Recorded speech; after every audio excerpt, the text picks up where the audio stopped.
현재 전세계 국가들이 다양한 상황을 맞은 가운데 한국의 몸값이 급상승하고 있다고 전해집니다. 일각에서는 한국의 이름이 이렇게 전세계적으로 절실하게 반복되는 적이 없다고 전하고 있습니다. 세계 각국 언론에 온 오프라인 가릴 것 없이 신문 일면에 계속해서 사우스코리아가 등장합니다. 영국의 BBC는 결국 한국의 빠른 스피드가 열쇠를 쥐고 있었다며 신문 일면을 한국 기사로 채웠습니다. 일각에서는 고생해서 올림픽을 한번 치르는 것보다 훨씬 더 국가에 홍보가 되고 있다고도 전합니다. 게다가 올림픽은 천문학적 비용이 들어가는 반면 한국은 그저 일만 잘하고 있는데 외국에서 몰려들고 있습니다. 특히 한국 내에 거주하는 국가별 관계자들은 일명 노하우 배우기를 위해 관계 당국을 찾고 있습니다. 현재 인천공항에는 각국의 한국에 머물고 있는 대사관 직원들이 줄줄이 방문하고 있습니다.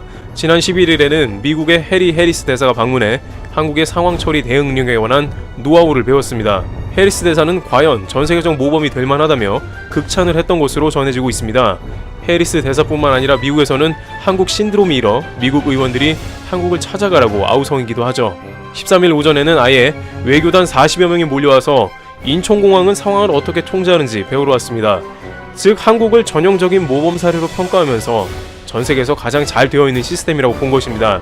로이터의 경우에는 이탈리아와 한국을 비교하며 한국은 이탈리아와는 달랐다며 양국이 처음에는 비슷한 조건이었지만 모든 정보를 오픈하고 투명하게 대응한 한국의 승리로 기울었다는 취지의 보도를 했습니다.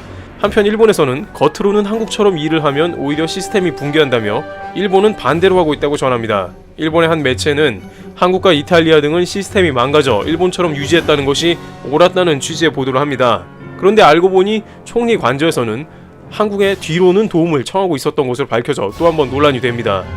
예를 들어 한국의 드라이브 시스템은 한국의 것을 비효율적이라고 각종 일본 매체에서 비판을 했습니다만 결국 한국 시스템 및 각종 상황 대처 능력에 대해서 인정했다는 것이고 일본도 상황이 다급하다는 것입니다.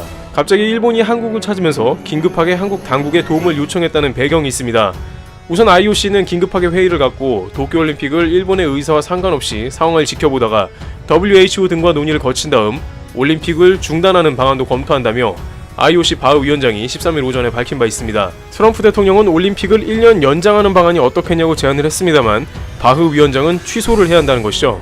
일본 매체는 올림픽 계약서에 보면 2020년 내에 무조건 올림픽을 해야 하는 것으로 나왔다며 연장은 없다고도 전합니다.